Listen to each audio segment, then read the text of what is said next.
Hi, my name is Patricia Kathleen, and this podcast series will contain interviews I conduct with women, female-identified, and non-binary individuals regarding their professional stories and personal narrative as it relates to their perspective.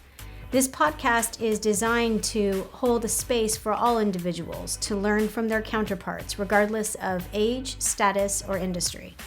We intend to transparently investigate the evolving global dialogue regarding underrepresented figures in all industries across the USA and abroad. By hosting these stories and conversations, we aim to contribute to the changing platform and representation of these individuals for the future. Now let's start the conversation.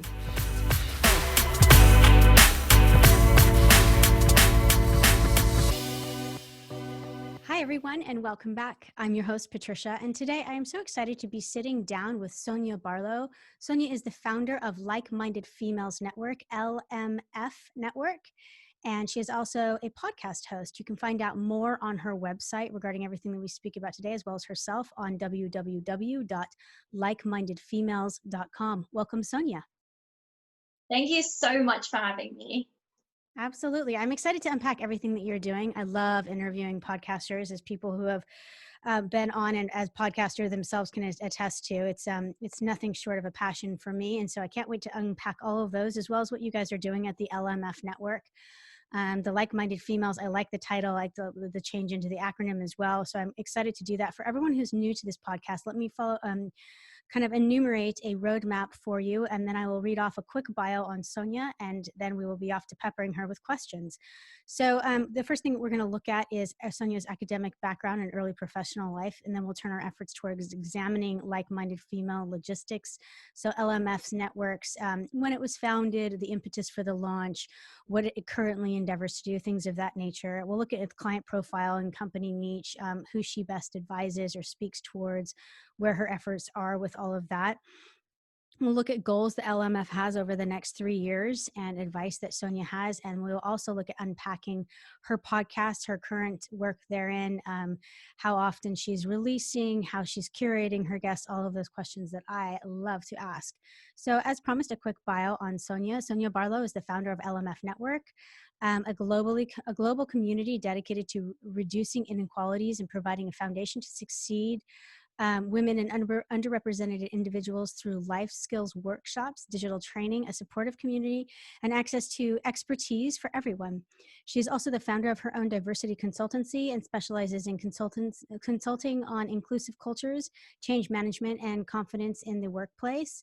She's delivered 2 TEDxTalks. She's delivered keynotes across European conferences.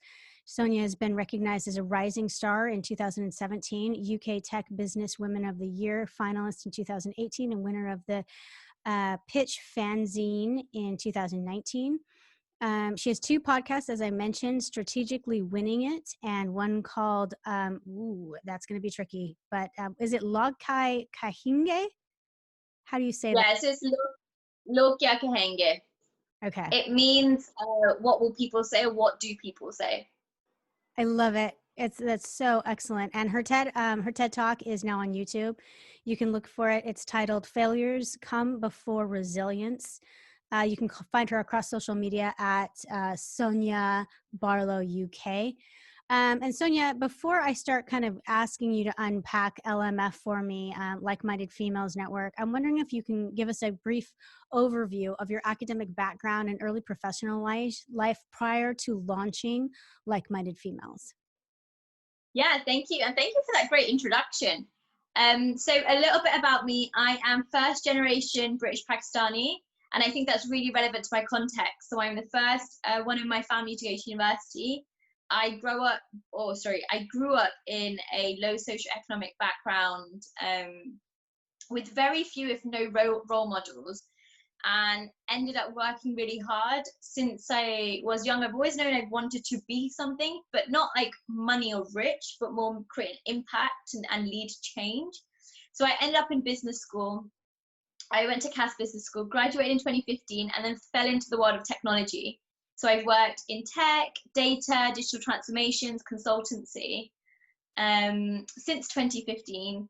And Like-Minded Females, I founded in 2018 in May, purely because being in technology, I was one of less than 15% of women and one of less than 3% of kind of people of color, when you think of the data stats in the UK. But most importantly, I was often the only person of color and the only brown woman in the room for about 3 years. I didn't have a sense of community, and most importantly, I didn't really know who to go to when I wanted to talk about careers and progression and movement and how do I just get better. I couldn't find that. I couldn't find those people. The average networking event in London was £51. I was like, that's ridiculous. One, because I'm a fresh graduate, I don't have that money. And two, because I just don't think you need to pay money to meet people when you have technology, when you have everything online. And so I just kind of got really annoyed one day, reactivated my LinkedIn because I didn't have social media for 3 years, made a LinkedIn group, made a brunch club, and was like, right, I'm just going to meet people. And you know, I like avocados, they must like avocados, let's just talk about life over scrambled eggs and avocados. And that's really where it started. Brilliant. What year was that? May 2018. 2018. So it's really spiked for you. Now, did this directly launch you into LMF? When did you finally formally establish Like-Minded Female Network?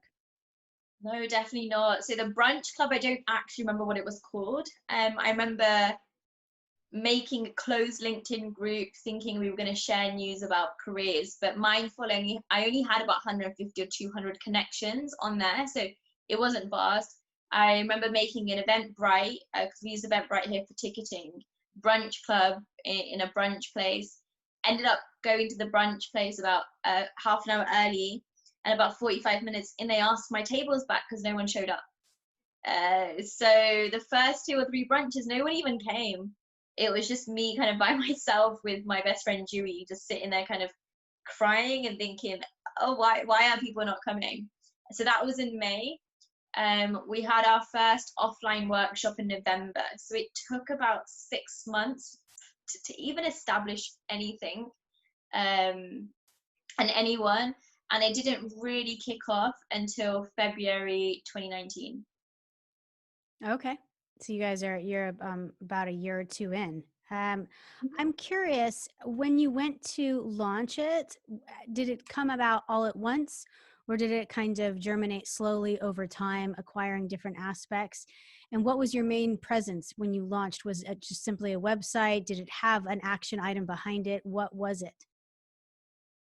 Honestly, it was nothing except a brunch. It had no reason to be, except I was really lonely. I was mentally not in a great place. I was transitioning between job roles and didn't have a sense of community. And most importantly, I didn't know who to talk to. So it started from a really kind of insecure problem that I wanted to find people who maybe looked and felt like me, but we could help each other grow and elevate within the workplace, and especially within technology. So it was meant to be nothing more than a brunch club. The brunches carried on. So as I mentioned, in May, we had our first no one showed up. In June, we had another no one showed up. In July, no one showed up. By August, we had about 15 people coming along, and it was still via LinkedIn. We made an Instagram for it in October 2018. And so in November, we were able to attract some attendees after hours for our first workshop. And even then, it wasn't something I really was focused on because I was working full time. It wasn't until January, where I was between my kind of second and my third role, I had a month off. And I thought, well, I've got a month off. I should use this time to network and meet people. And that's really where the name stuck. I started doing more brunches and more cafe meets. Cafe meets turned to workshops. I started building a bit more of a LinkedIn presence. So it absolutely started from nothing except an idea. Nice. So what does it look like now today? Can you tell someone, walk us through when you hit likemindedfemales.com, what you find? Yeah, completely. So today we are a global not-for-profit social agency of change. We have engaged with over 40,000 people, upskilled over 2,000 people through life skills workshops, digital skills training, and events. We currently have our headquarters in London, but have chapters in Toronto and in Madrid. I personally, through the network, have facilitated 110 workshops, worked with over 50 global European partners, and very much grown the social community to over 17,000 across LinkedIn, Instagram, a mailing list, and Slack. What do your workshops look like? What do they entail, and what industries do they service? Yeah, that's a great question. Our workshops are across industry. I realized that one of my own biases was that I thought only women in tech have a problem when it comes to career progression and movement. Turns out everyone does. And so the industry is we are across industry. What we focus in is soft skills. So soft skills being around kind of building your personal brand, confidence building, how to have difficult conversations, how to focus on your mental health, but also we're currently running a mentorship program of 150 mentees and mentors. We've only launched it, and that's all about career acceleration and career transitioning. So everything we're doing is targeted towards, let's say, kind of 18 to 35-year-olds, and it's targeted towards the skills that you need to progress to either enter the career and industry, or to progress in a industry or career path. We don't tend to focus on one over the other, just because they're so fluid right now. But we do tend to focus on skill sets. So that's the skill set of technology and digital. So using tech and digital, business and kind of entrepreneurial acumen, because that's what we find that kind of women and underrepresented groups need the most help with. And the subset of that is all about personal branding. So I do a lot of work on how to build your personal brand on LinkedIn and Instagram, on confidence building, and on diversity and inclusion. So everything, of course, is umbrellaed, is under the umbrella of creating inclusive cultures. If we want to empower people, we need to give them the tools and resources. And if we want to reduce inequality, we need to give the tools and resources, but also we need to give them the opportunity. How are you curating your content as to it sounds like things have kind of built on themselves. Are you waiting until you have like a client need, like feedback from the people that are attending your conferences, or how does information make it in and not make it into some of your workshops? That's such a great question. So honestly, if I have a conversation with more than 3 people and they've got the same issue, I make it into a workshop. So in April, obviously due to COVID-19, everything went online. We had 21 webinars all across the world. Just under 1,000 people signed up and over 786 people attended. And that was just based on conversations. And the workshops that we have with clients, so how we split up now is we're in 2 forms. We have a community arm, which is a not-for-profit, it's a social enterprise, and that is providing free and accessible workshops and kind of training for the common person. So that is through conversations, through networking, through the emails and the messages that we receive. So before recording this podcast, I've just actually done an event on how to start a podcast for free. So that had over 170 people signed up because that's what they want to talk about.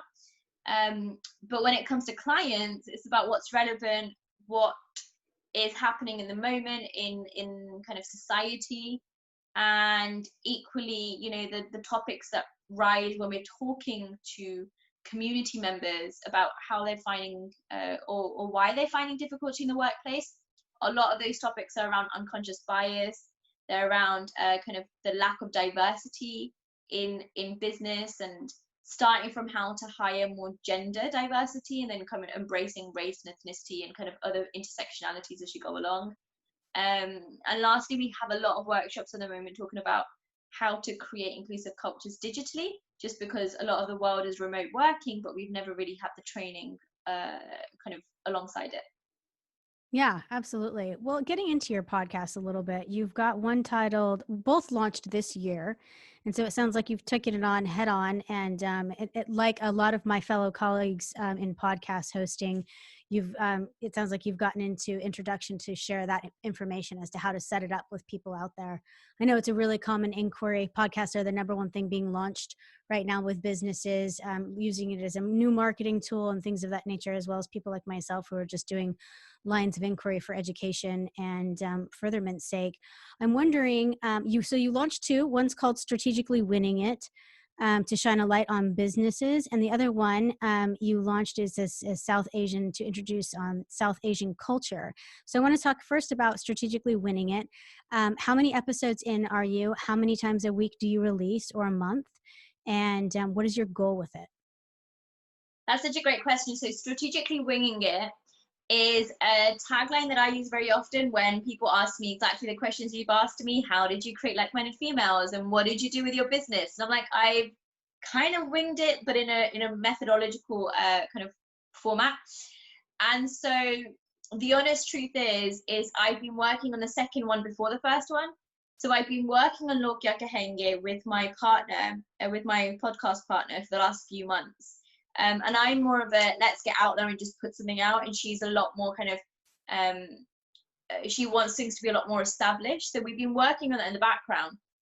And so with strategically winging it, it was May time. And of course, we're in COVID-19. A lot of people are using this opportunity to network and to connect. And I'm getting kind of around 20 emails a day asking people for my time, or for a coffee, or for a chit chat, asking the same or similar questions. How did you create what you're creating? How can we do the same? So I woke up on a Monday, I decided I was going to launch a podcast called Strategically Winging It. By Tuesday, I had about 7 guests lined up. By Thursday, I had my first recording. And I think within 10 days, I had 3 sponsors.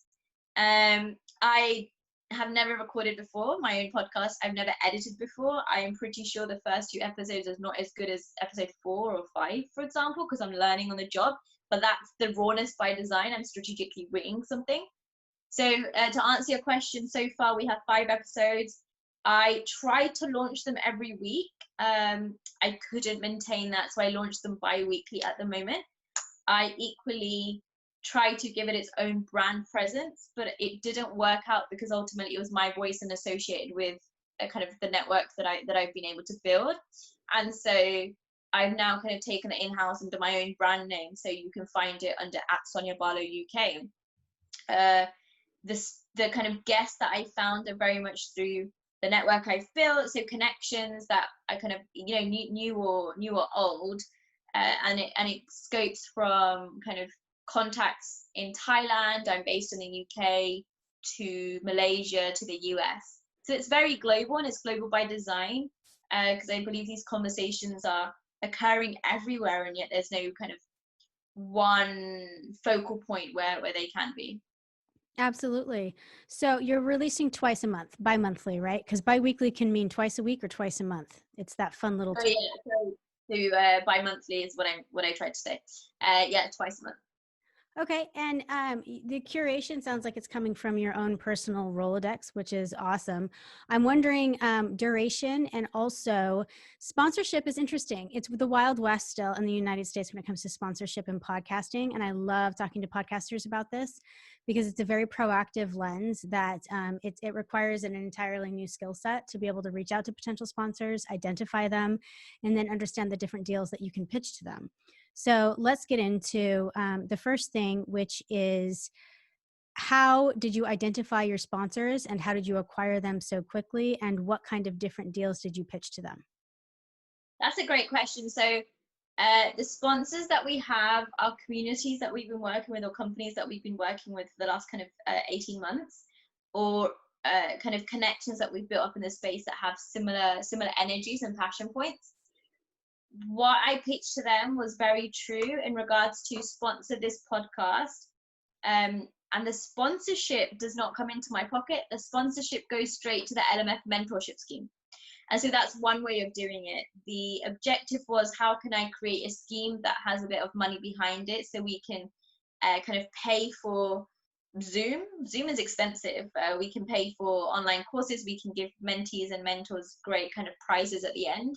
So the sponsorship was in regards to sponsor this podcast, have someone from your company come on and speak, but this sponsorship will go directly to this mentorship scheme, which I'm trying to build out. So that was it. I have had other companies approach me, i.e., let's sponsor and do this advert, let's sponsor and share this kind of, share this really kind of salesy interview.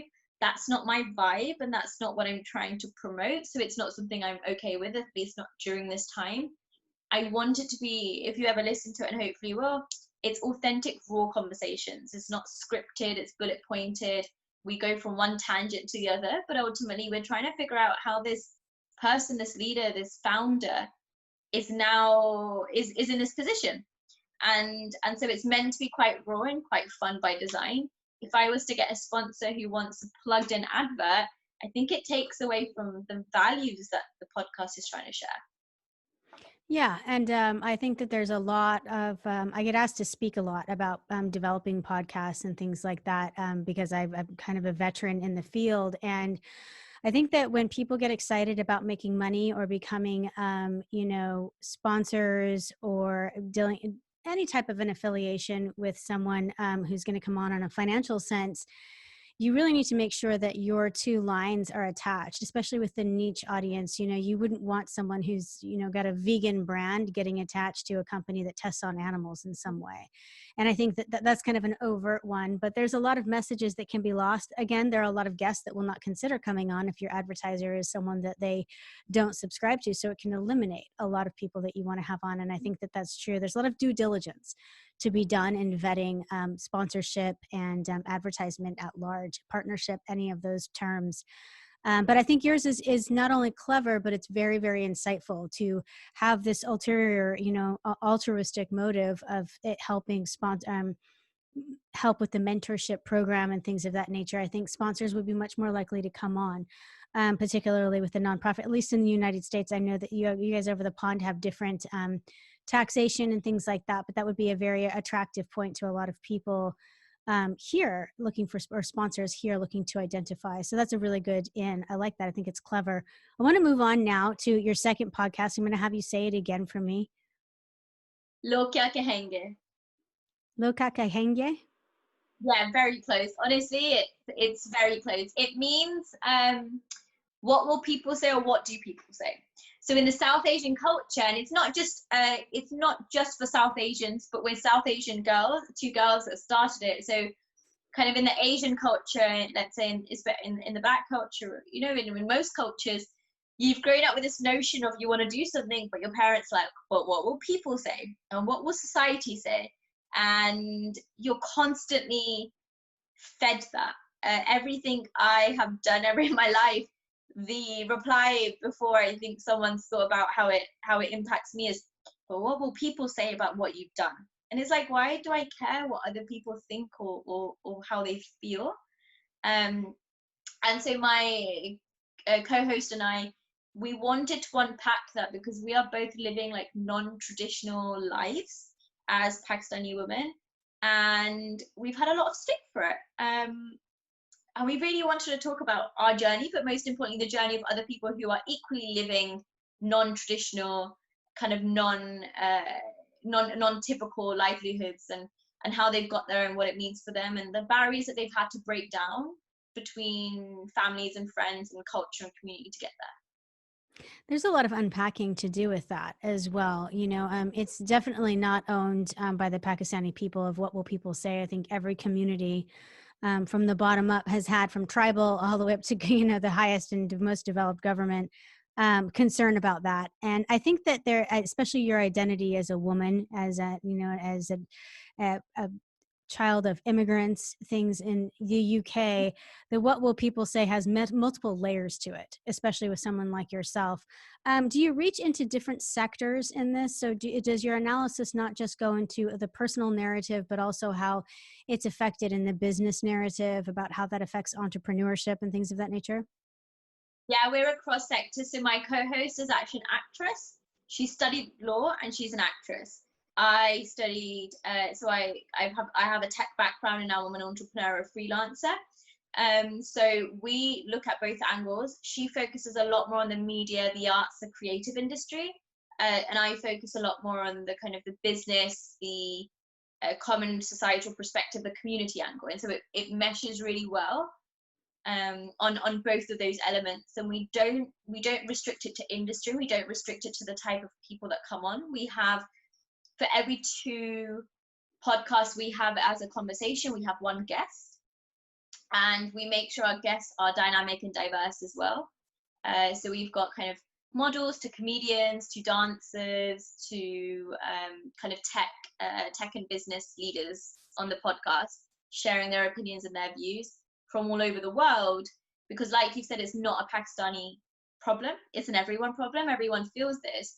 But I guess for us, it was more around the lack of role models that we have in front of us, and the impact that we're creating as two brown girls leading in these spaces. We wanted to make sure that especially the younger and the newer generation have something to relate to if they felt like they wanted to go into acting or the arts, if they wanted to kind of quit their job.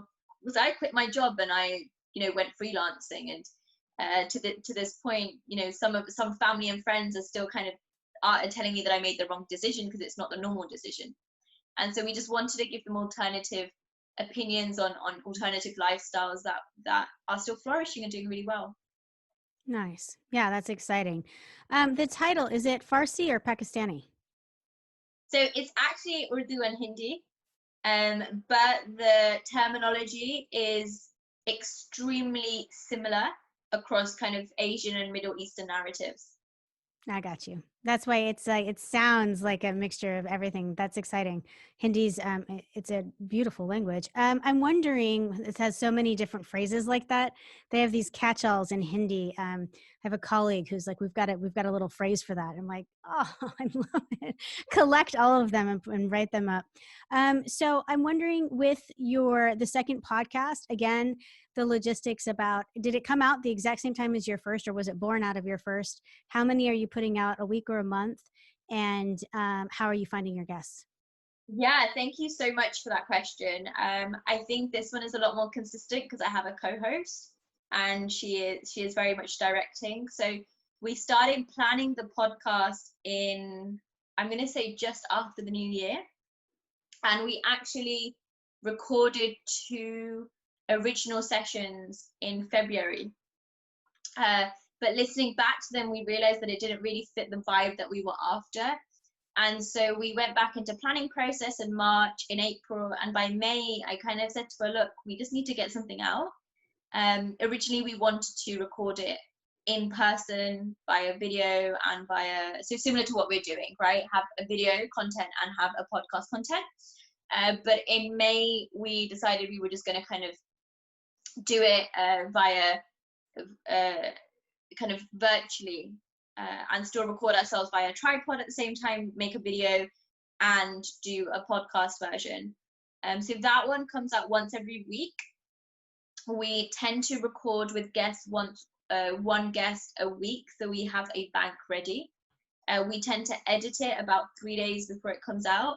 And my co-host Zoha, she is the one who actually does all the marketing, the comms behind it, and I'm the one who does the editing, the small kind of audio snippets, and anything to do with kind of the background and the recording of it.